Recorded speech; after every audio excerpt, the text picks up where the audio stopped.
Hello students, welcome to economic class. Okay, so till last class we was doing the story of village Palampur, which we will continue even today. Up till now you all have seen, you have learned everything about Palampur, the kind of village it is, the infrastructure in the village. Then you all saw the factors of production, how production is organized. You all learned about land, labor, physical capital, that is fixed capital and working capital. And we also learned about human capital that will be talked about more in the next chapter. Then we saw the problems of the farming in Palanpur. We saw that the land is fixed. And so is there a way that we can grow more from the same land? Then we found out about green revolution and we learned, would the land sustain? Then the next factor that we pondered upon was how the land was distributed amongst the farmers of Palampur. We all saw the farm pattern. And then we spoke about who would provide the labor that was required. And then we spoke about what about the capital that is needed in the farming and how would we get that.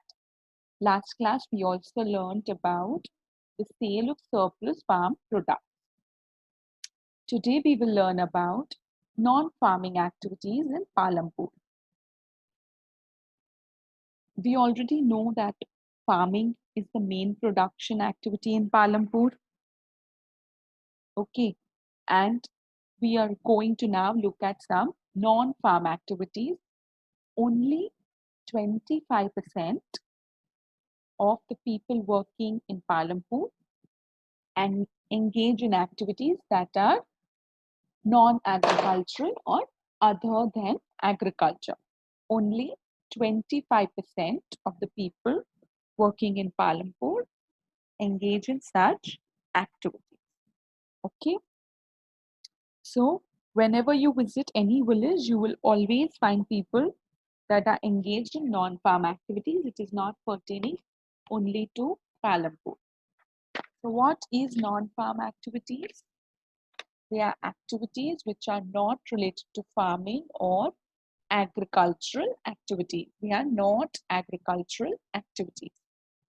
Non-farming employment is defined as any form of employment other than the farm employment in the type of wage, self or unpaid family labor. None of these are considered as non-farm employment. Okay, so any employment that is other than employment on a farm. So this is just one table which shows us the male and female sector, how they are organized in farm employment and non-farm employment according to the gender.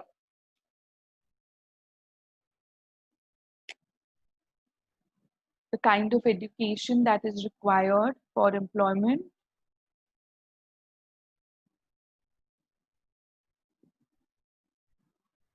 There are many types of non-farm activities. There is dairy, there is small-scale manufacturing, shopkeepers, transport. Besides this, can you think of any other form of non-farm activities? Also, animal husbandry is a non-farm activity. Dairy is a facility for the extraction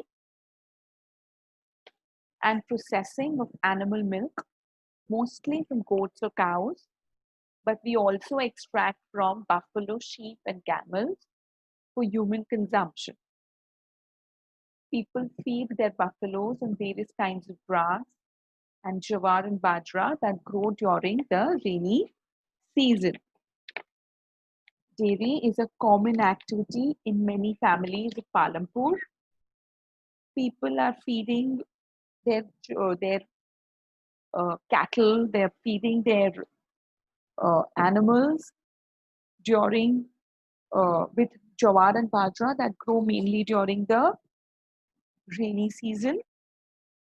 And then the milk that they get is sold at Raiganj, that is the nearby large village.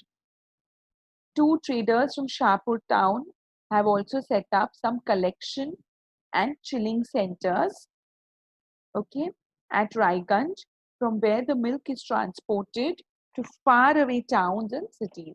So from this collection and chilling centers, this milk is now forwarded to other towns and cities. Okay, the milk is sold at the nearby large village. Traders have set up collection and chilling centers from where the milk is transported to far away towns and cities. More than 40% of Indian farming households are engaged in milk production. In 2001, India became the world leader in milk production with a production volume of 84 million tons. In current scenario, Uttar Pradesh is on top ranking for milk production in India. In India, Operation Flood was a rural development program started by India's National Dairy Development Board in 1970. Operation Flood resulted in making India one of the largest producers of milk and milk products, and so it is also called as White Revolution of India. Amul, the full form is Anand Milk Union Limited, was the company which was behind the success of Operation Flood. Amul was formed in the year 1946. It is based in a town in Gujarat called Anand, and it has been a sterling empire of a cooperative organization success in the long run. Amul spurred the White Revolution of India, which made India the largest producers of milk and milk products in the world. It is also the world's biggest vegetarian cheese brand. Who doesn't like cheese? Yeah. Do you all like Amul better or Britannia better? Let's comment this on this video, just for fun. Amul or Britannia? Or you can put some other also, whichever you like. Next, we come to small scale manufacturing. Small scale manufacturing takes place in a very small scale and simple production methods are used. Less than 50 people of Palampur are engaged in small scale manufacturing. Manufacturing that takes place in big factories, the kind of manufacturing that takes place in big factories in towns and villages and cities is different. We are over here talking of small scale manufacturing that involves very simple production methods. We are looking at very small scale production that are done on a very small scale. They are carried out mostly at home or in the fields with the help of family labor, and very, very rarely are laborers hired. So very few people are employed in the small scale manufacturing in rural India. It involves production of goods mostly by hand or with the help of small machines and tools. So there is one story, that is Mishri Lal. He had produced a mechanical sugarcane crushing machine that ran on electricity, and he set it up on his field. Sugarcane crushing was done with the help of bullocks earlier, but nowadays we have machines. Mishri Lal also buys sugarcane from other farmers and he processes it into jaggery. And this jaggery is then sold to traders in Shahpur. And in this process, Mishrilal makes a small profit. Okay, so this is one sort of small scale manufacturing. There is one more I'll tell you about. I'll tell you about Ghanshyam. What does he do is he weaves baskets from dry straw obtained from the, see, this is the sugarcane machine that Mishri Lal has. Okay, and now we are talking about Ghanshyam. So what does Ghanshyam do is he weaves basket from dry straw that is obtained from the chaff of the wheat produced in his own farm. So this is the waste material from the wheat, and that is the chaff, and from the chaff he is weaving baskets. He and his family had taken to basket weaving 4 years ago. At that time, Palampur had faced a drought condition, and now, after 4 years, all of his family members have become experts at making baskets, trays, mats, and other similar items. The sale of these items is also witnessing a steady increase as they are needed by most of the villagers, not only for household purposes but also for agricultural produce. To keep their agricultural produce safe, to keep their agricultural produce safely, they require baskets. The income earned from the sale of these items has supplemented Ghanshyam's earning from his small plot of land. He now lives a quiet, comfortable life, and he also saved sufficient amount to buy a cow. That means he will do another non-farm activity in the future, which is dairy. Next is shopkeeping. The trading activities in most of the villages of India are limited. The people are involved in trade. Not, not many people in Palampur are involved in trade. Traders of Palampur are shopkeepers who buy various goods from wholesalers market, and they sell them in the village. You can also see some small general stores in the village that are selling a wide range of items like rice, wheat, sugar, biscuits, soap, toothpaste, toothbrush, batteries, pencils, cloth, shoes, etc.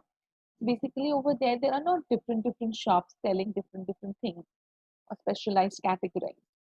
There is just one or two general shops, and they literally sell everything under the same roof. A few of the families whose houses are close to the bus stand, they use a part of their house to open small shops, and then they sell eatables over here so that they can make some income. Villagers demand tea, oil, biscuit, whatever their needs are from these small general shops. All the needs of the people of Palampur were earlier met by a small time trader in the neighboring town. However, with the development of availability of better means of transport, some villagers have taken to shopkeeping, and they began purchasing items of daily use from wholesalers in the city. So earlier there was a trader who used to come and give these items to the villagers, but now a few villagers, because the infrastructure has improved, they go to that city and they buy the daily items that are required, and they keep a stock of it in their own shop so that the people in the village can have access to it whenever they require it. Okay, so you can see there's this general shop show picture over here where you can see chocolates are sold, and there's rice, and there is wheat, there are biscuits, and there is oil and toothpaste and toothbrush, and everything that is generally required is found in this one little small general store. Another non-farm activity is transportation. The modes of transportation in many villages in India have seen steady development. They have progressed from bullock carts and tongas to tractors, jeeps, and trucks. Though bullock carts still continue to be used by many villagers, large and medium farmers nowadays have also purchased cars for their comfort and goods carrier for transportation of their produce. Communicating from village to town for purchasing and selling goods have improved in the villages. Now we can even find rickshaws and tractors, etc. To ferry people and goods from village to town, and in return, they get paid for it. So I'll tell you about Kishora over here.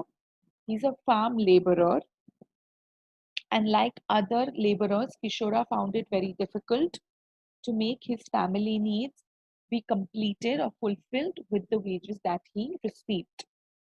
Few years back, Kishora he took a loan from the bank, and under the government program, which was giving cheap loans to poor landless household, he even bought a buffalo with this money. Okay, now he sells the buffalo milk. That is one dairy non-farm activity. He has also attached a wooden cart to his buffalo, and he uses it to transport various items. Once a week, he even goes to River Ganga to bring back clay for the pottery. So he's also a potter. Pottery is another non-farm activity. Sometimes he goes to Shahpur with a load of jaggery or whatever other commodity.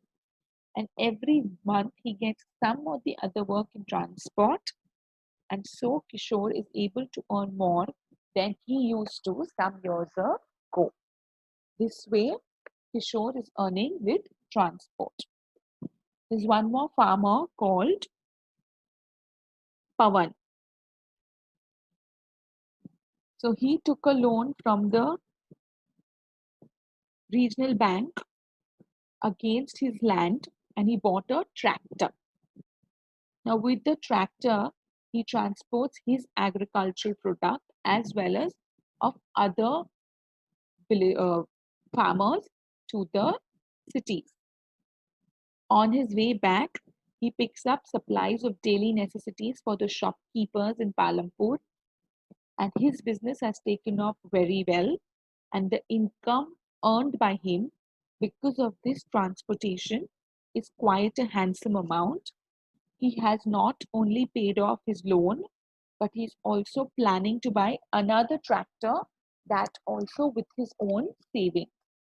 So this is how transport helps as a non-farm activity to increase the production, income, and capital of a farmer. These were the two examples. One bought a bullock and one bought a tractor. These are some other transport systems that are found in the villages. Another one is animal husbandry. Animal husbandry is the breeding, feeding, and management of animals, especially for the production of food or fiber.